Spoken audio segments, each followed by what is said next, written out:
विचार जिंदा होते हैं और विचारों की ताकत किताबों से आती है। एटम बम से बड़ा हथियार भी अगर आज की तारीख में कोई है तो वो कलम ही है। 3% लोग हायर एजुकेशन तक पहुंच पाते हैं इस देश के नौजवानों में। ये वो शहर है जिसके फुटपाथ पर किताबें बिका करती थी।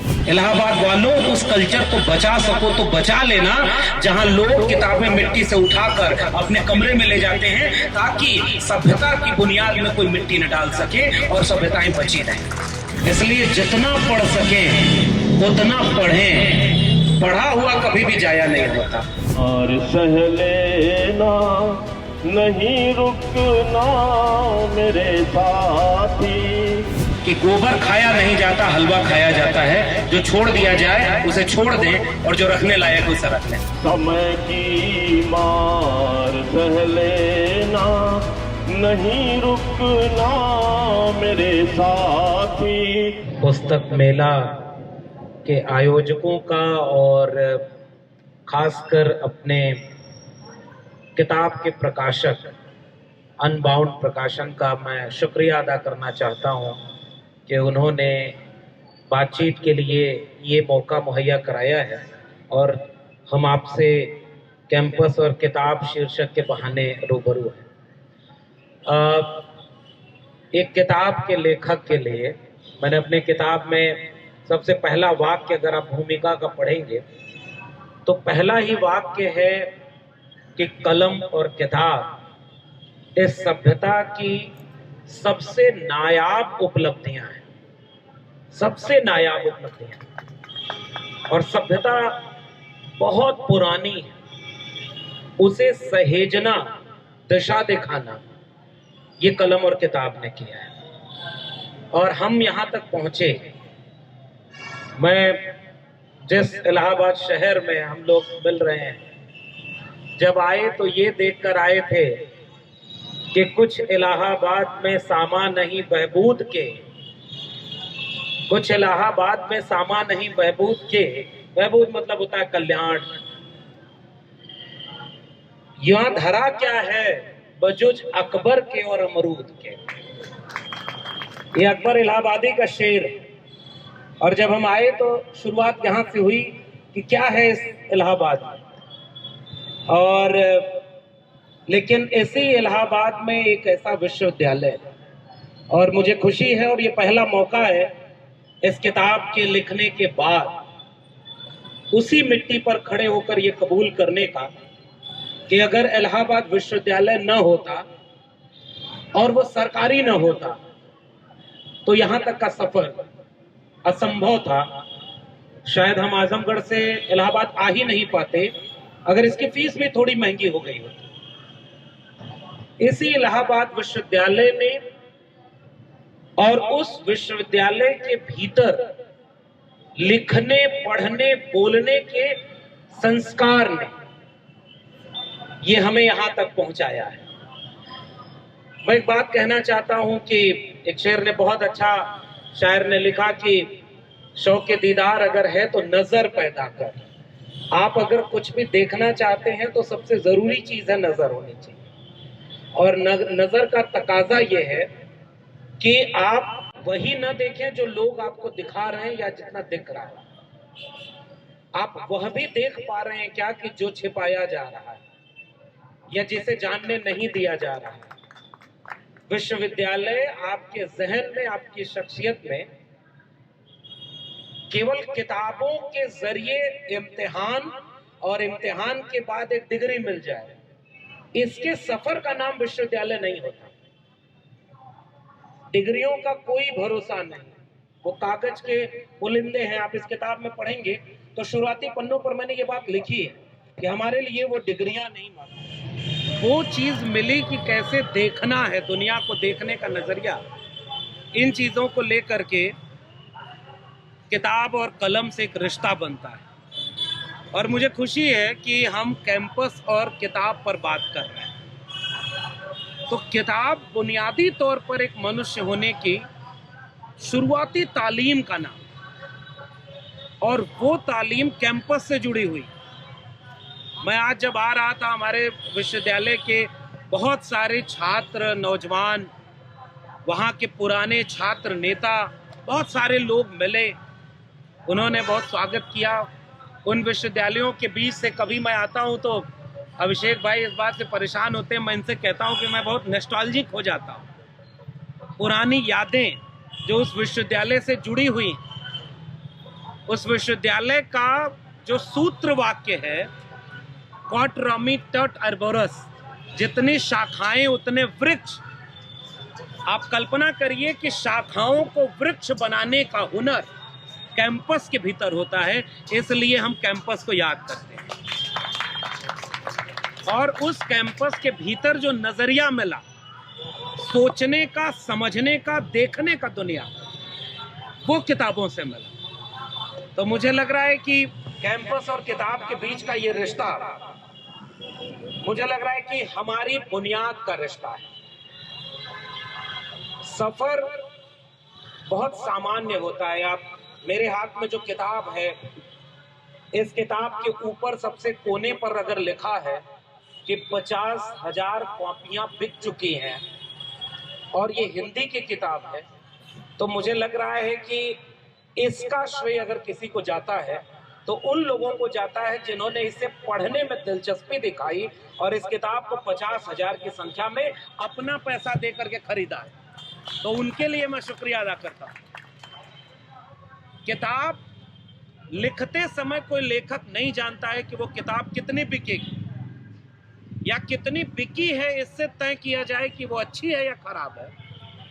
मेरा मानना ये है कि अगर उसको पढ़ करके किसी एक शख्स को भी ये महसूस हुआ कि उसमें हमारे हिस्से की भी थोड़ी सी कहानी है, तो मुझे लग रहा है कि वो किताब फिर आपकी जिंदगी से बहुत करीब जुड़ जाती है। आप सिनेमा आप देखने जाते हैं तो सबसे अच्छा सिनेमा वो लगता है जिसमें नायक नायिकाओं के जीवन का कोई संघर्ष हमारी जिंदगी का संघर्ष लगता है ये तो हमारे भी जिंदगी में हुआ है।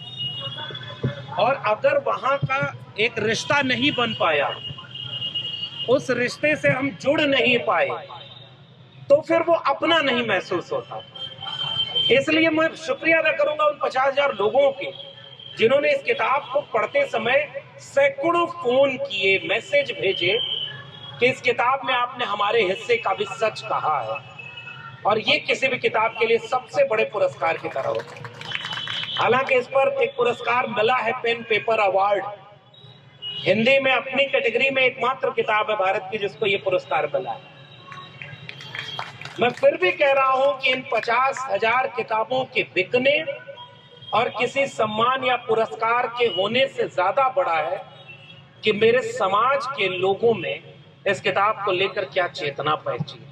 और आपने आखिर में जो सवाल का हिस्सा जोड़ा कि एक किसी के बनने, लेखक होने का सफर क्या होता है।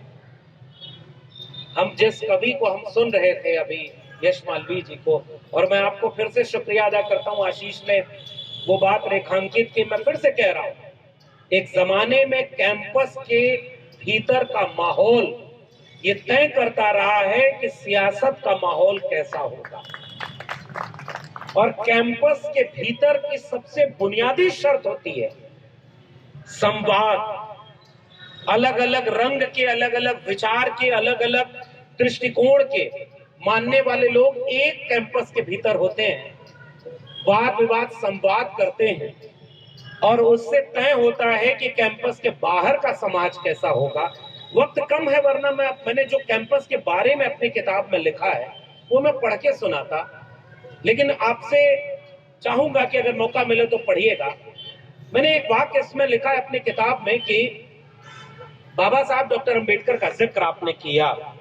एक किताब जो इतनी महत्वपूर्ण है कि वो कई लोगों के लिए मुश्किल भी बनती है, लेकिन करोड़ों लोगों के लिए इंसानी जिंदगी की सबसे बड़ी किताब बनती है। भारत का संविधान बनने की कोशिश हो रही थी, तो एक सपना ये देखा गया कि जैसा नया भारत बनेगा उसको कैसा होना चाहिए।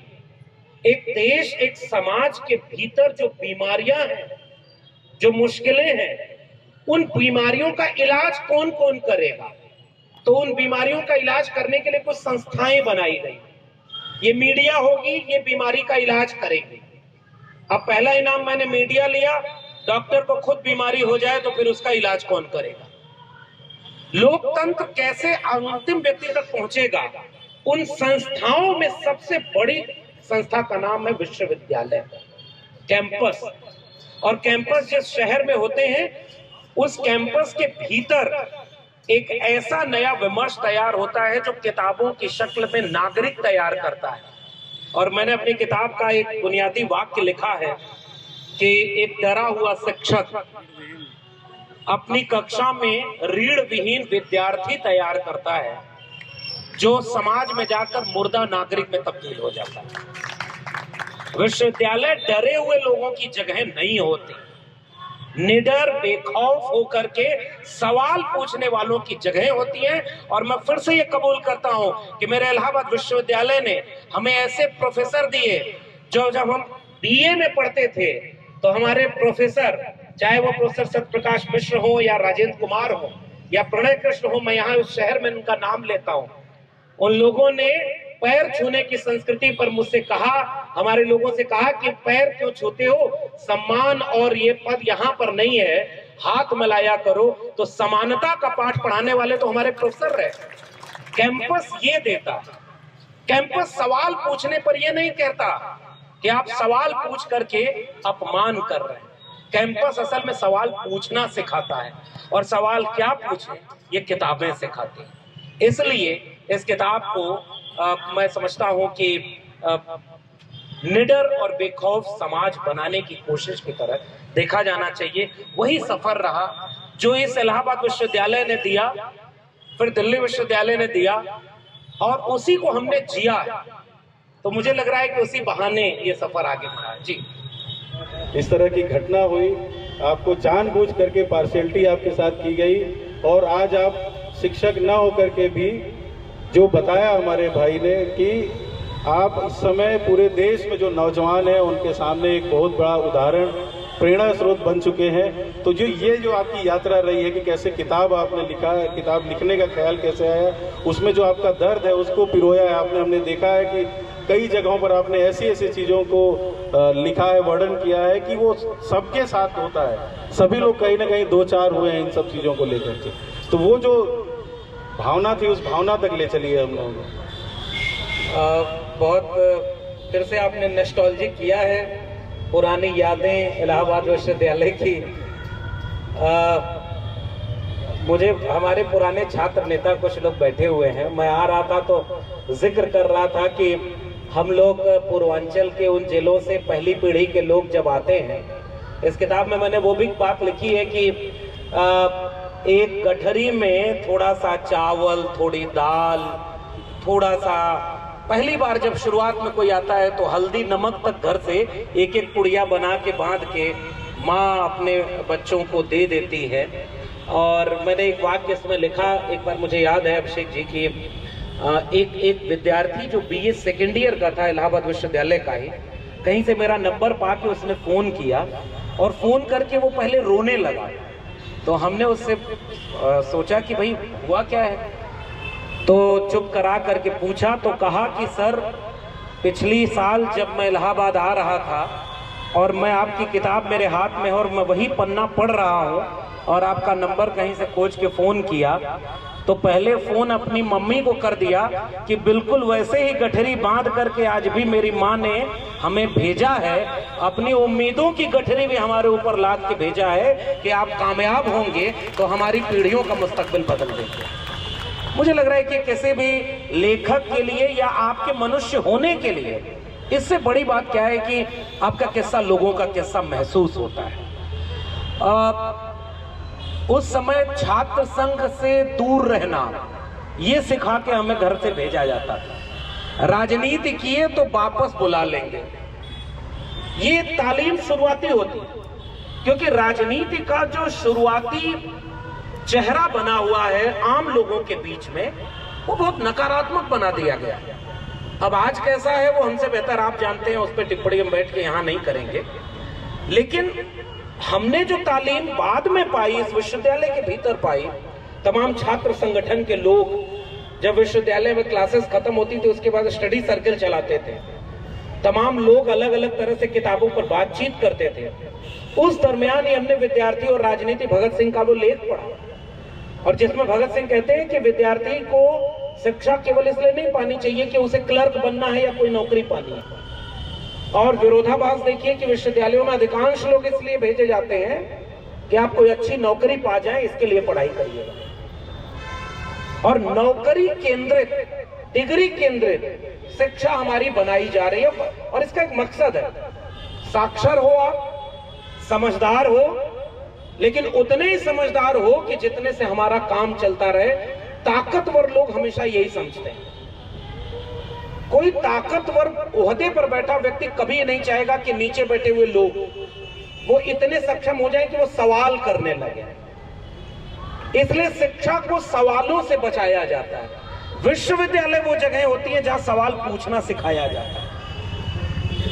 ये सबसे महत्वपूर्ण बात है। अब विश्वविद्यालय में क्लासरूम के बाहर वो सवाल पूछने की, बातचीत की जगह कौन सी है? तो वो है छात्र राजनीति।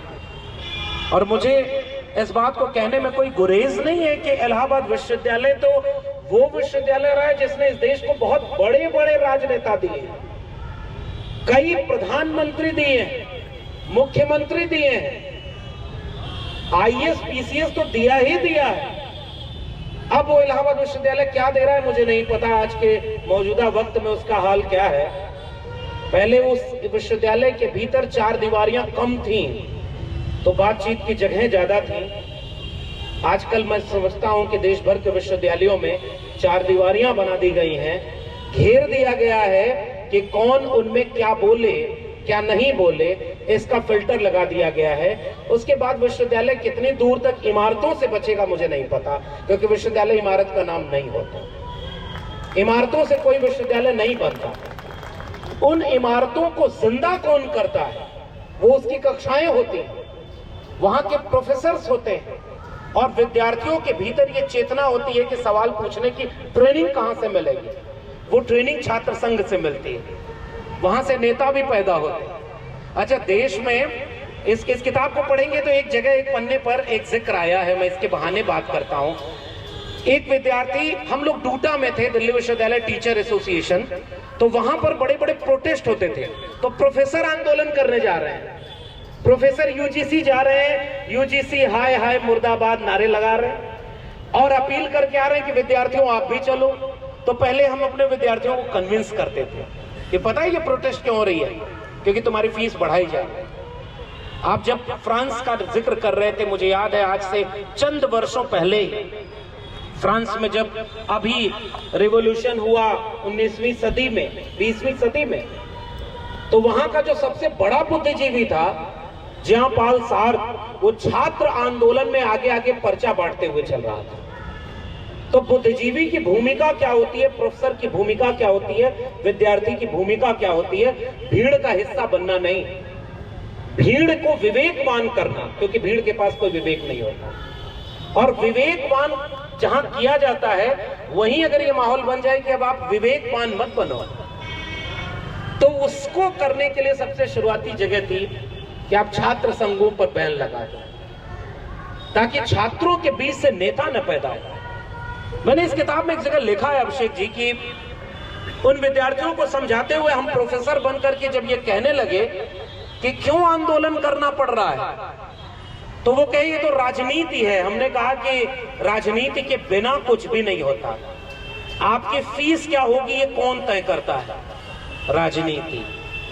आपके सिलेबस में क्या पढ़ाया जाएगा ये कौन तय करता है? राजनीति। आपके सिलेबस में, मैं महाराष्ट्र पिछले दिनों गया तो वहां पता चला है कि अब एक नया पेपर ज्योतिष शास्त्र का पढ़ाया जाएगा। वहां के विद्यार्थी आंदोलन कर रहे हैं कि हमें साइंटिफिक टेम्परामेंट चाहिए कि ये ज्योतिष पढ़ के हम क्या करेंगे। ये कौन तय कर रहा है? राजनीति।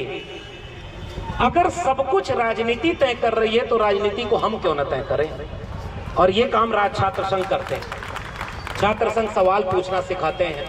और हम तो, और एक किस्सा छोटा सा बता दूं, हम जब बीए फर्स्ट ईयर या सेकेंड ईयर में थे उस समय छात्र संघ चल रहा था, तो चुपचाप वो जो तालीम घर से मिली थी कि राजनीति से दूर रहना, तो साइकिल लेकर सबसे पीछे खड़े होकर छात्र संघ भवन के ऊपर जब दक्षता भाषण होता था तो हम वहां सुना करते थे कि कौन सा नेता क्या बोलता है, और उससे तय करते थे कि हमें वोट किसको देना है।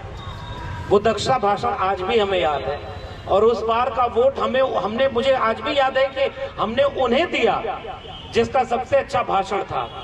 हम बचाएंगे, सजाएंगे, संवारेंगे तुझे, हर मिटे नक्श से निखार उभारेंगे तुझे, अपनी शहरक का लहू दे के सींचेंगे तुझे, दार पे चढ़ के फिर एक बार पुकारेंगे तुझे, राह इमदाद की देखें ये भले तौर नहीं, हम भगत सिंह के साथी हैं कोई और नहीं।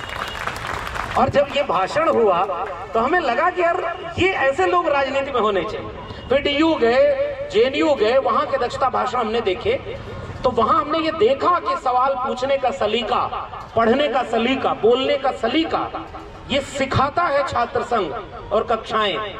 और हमारे जमाने का छात्र संघ इसके लिए आंदोलन करता था, हमें आज भी याद है कि फला विषय की क्लास नहीं चल रही है तो वहां के HOD के सामने खड़े होकर कहते थे कि क्लास क्यों नहीं चल रही है।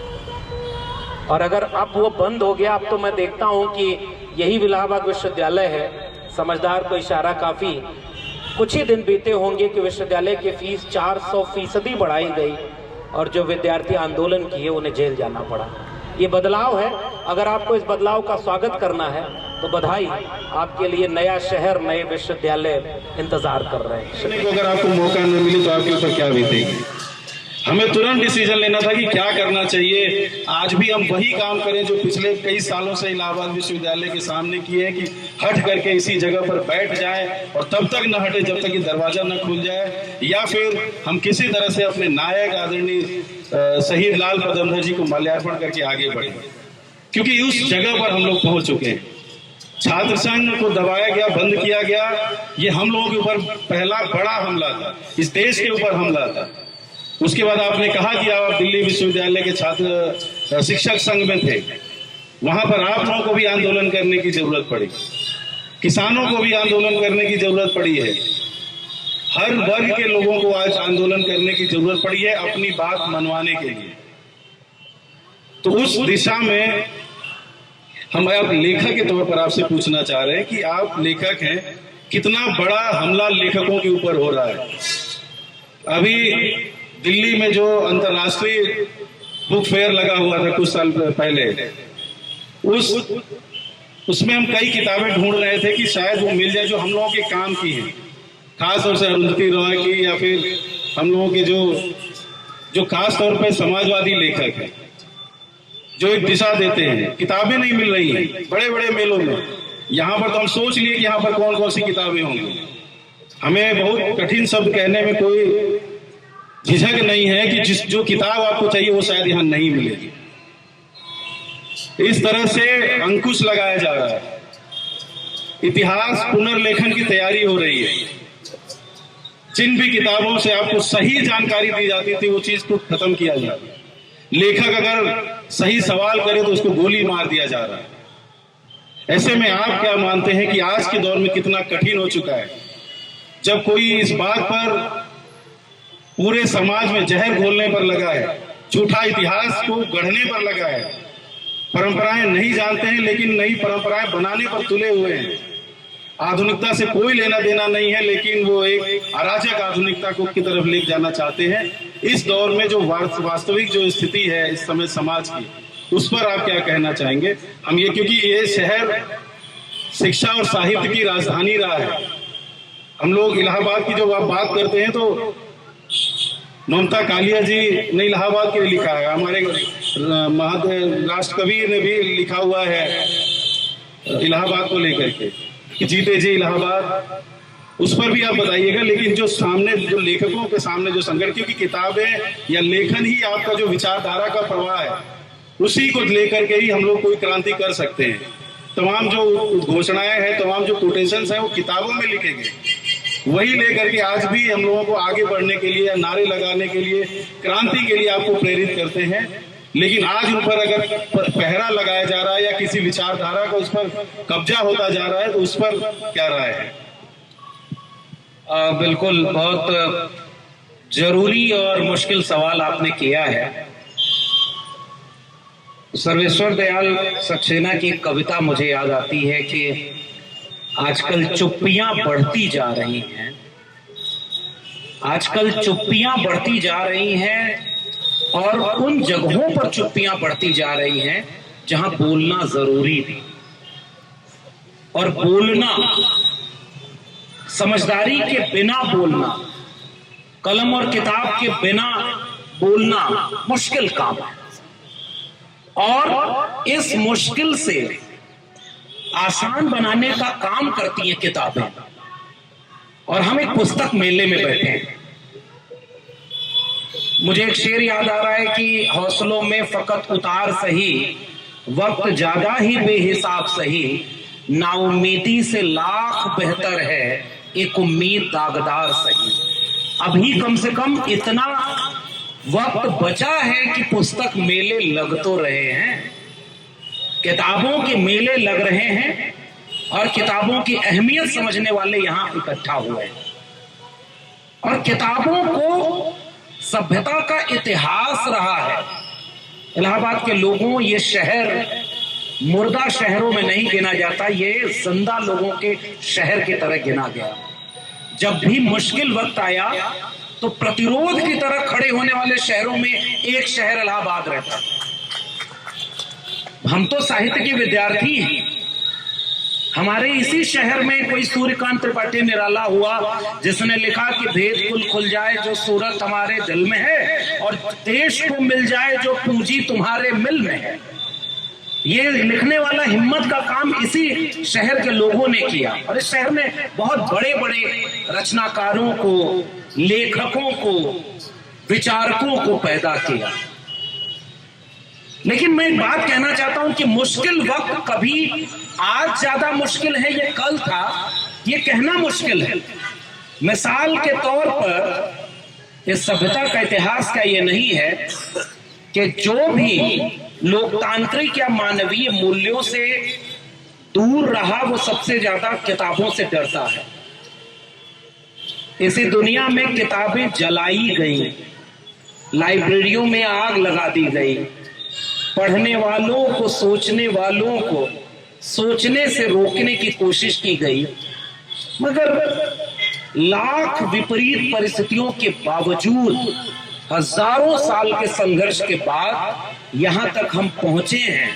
मुझे वीरेंद्र डंगवाल की एक कविता याद आती है जो हमारे मित्र आशीष हैं, हम लोग ग्रेजुएशन के समय, पोस्ट ग्रेजुएशन के समय से पढ़ते थे कि आएंगे उजले दिन, जरूर आएंगे। उजले दिन मैं कह रहा हूं, आएंगे उजले दिन जरूर आएंगे, मैं नहीं तसल्ली झूठ मूठ की देता, हर सपने के पीछे सच्चाई होती है, हर दौर कभी तो खत्म हुआ ही करता है, हर मुश्किल कुछ तो राह दिखा ही देती है, अब तक चलकर आए हैं इतने लाख वर्ष, आगे भी चलकर के ही हम जाएंगे, आएंगे उजले दिन जरूर आएंगे। ये उम्मीद भी किताबों से ही मिलती है।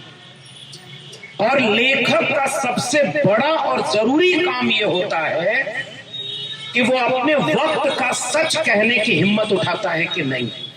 भले ही उसका हर्ष नरेंद्र दाभोलकर हो, गोविंद पंसारे हो, कलबुर्गी हो, गौरी लंकेश हो या कोई संत कबीर हो, उसने अगर अपने वक्त का जोखिम उठाने की हिम्मत की, कबीरा खड़ा बाजार में लिए लुकाठी हाथ और जो घर जा रो आप ना चलो हमारे साथ। और कबीर के खिलाफ भी बहुत लोग थे, रविदास के खिलाफ बहुत लोग थे। तो जब भी कोई सोचने समझने वाला है, गैलीलियो को खड़ा कर दिया गया उस अदालत में जिसमें कहा गया कि तुम शायद कहना चाहते हो कि धरती चक्कर लगाती है सूरज के चारों तरफ, तो उसने कहा नहीं, गलत है। वो जब बाहर निकला तो लोगों ने पूछा कि आप जो शोध कर रहे हैं आप उसके खिलाफ बोलकर चले आए। तो उसने कहा कि शोध पूरा कहां हुआ, और शोध पूरा हुआ, किताबें गलत साबित हुई जहां गलत लिखा था, शोध वाली किताबें सही साबित हुई कि धरती सूरज के चारों तरफ चक्कर लगाती है, सूरज नहीं चक्कर लगाता। ज्ञान विज्ञान अनुसंधान के खिलाफ हमेशा से इस तरह की मुश्किलें रही हैं। विचार जिंदा होते हैं और विचारों की ताकत किताबों से आती है। ये किताब लिखने की वजह मेरी क्या है, मुझे नहीं पता था कि ये इतनी बिकेगी, लेकिन मैंने इस किताब के लगभग 150 पन्ने में कैंपस की अहमियत, कैंपस के भीतर क्या होता है, क्या नहीं होना चाहिए, उसे बताने के लिए ये जोखिम उठाया कि जुल्म के साए में लब खोलेगा कौन, और हम भी चुप रहे तो फिर बोलेगा कौन। आखिर आप कैंपस के भीतर हैं और कैंपस के भीतर जो हो रहा है वो आप नहीं बताएंगे तो ठीक इसी वक्त सिविल लाइन के चौराहे पर जो रिक्शा चला रहा है, जो टेम्पू चला रहा है, उसको क्या पता कि विश्वविद्यालय के भीतर क्या हो रहा है। ये तो विश्वविद्यालय के लोग बताएंगे, कैंपस के लोग बताएंगे। और बताने का सबसे अच्छा तरीका है कलम और किताब। और सबसे बड़ा हथियार, एटम बम से बड़ा हथियार भी अगर आज की तारीख में कोई है तो वो कलम ही है। जो तेरे ऐब बताता है उसे मत खोना, अब कहां मिलते हैं आईना दिखाने वाले। कलम और किताब की अहमियत अगर आप समझते हैं, हम और आप जहां बैठे हैं, मैं फिर से यही दोहरा रहा हूं, करोड़ों लोग वैसे हैं जिनको पढ़ने का भी मौका नहीं मिल पाया। इस किताब को अगर आप पढ़ेंगे तो वो भी मिलेगा। वो स्कूल, कॉलेज, विश्वविद्यालय तक पहुंच ही नहीं पाएगा।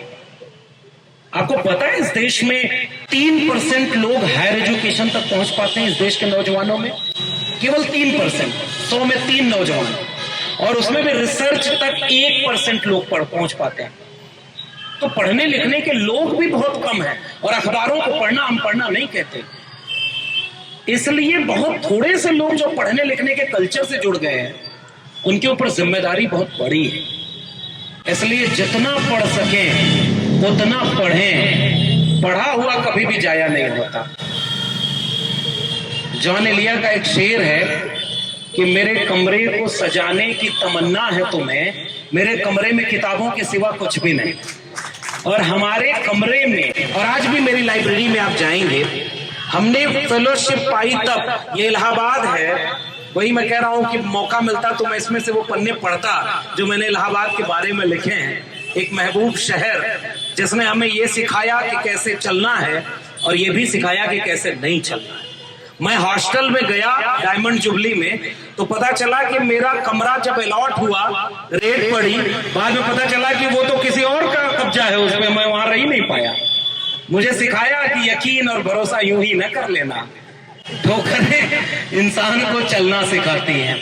और ठोकरों से चलने की बजाय, उस इलाहाबाद यूनिवर्सिटी से जब हम कैंपस से निकलते थे तो कभी अल्लाहपुर या सलोरी जहां रहते थे, बाद में कैंपस के हॉस्टल में रहे, ये वो शहर है जिसके फुटपाथ पर किताबें बिका करती थी। इलाहाबाद वालों, उस कल्चर को बचा सको तो बचा लेना जहां लोग किताबें मिट्टी से उठाकर अपने कमरे में ले जाते हैं, ताकि सभ्यता की बुनियाद में कोई मिट्टी न डाल सके और सभ्यताएं बची रहें। इसलिए जहां किताब, हमने वो पढ़ाई पढ़ी अभिषेक भाई, और ये पूर्वांचल के इलाके के आसपास के जितने लड़के होंगे, लड़कियां हैं, इतने पैसे नहीं होते थे कि वो नई किताबें खरीद के पढ़ें।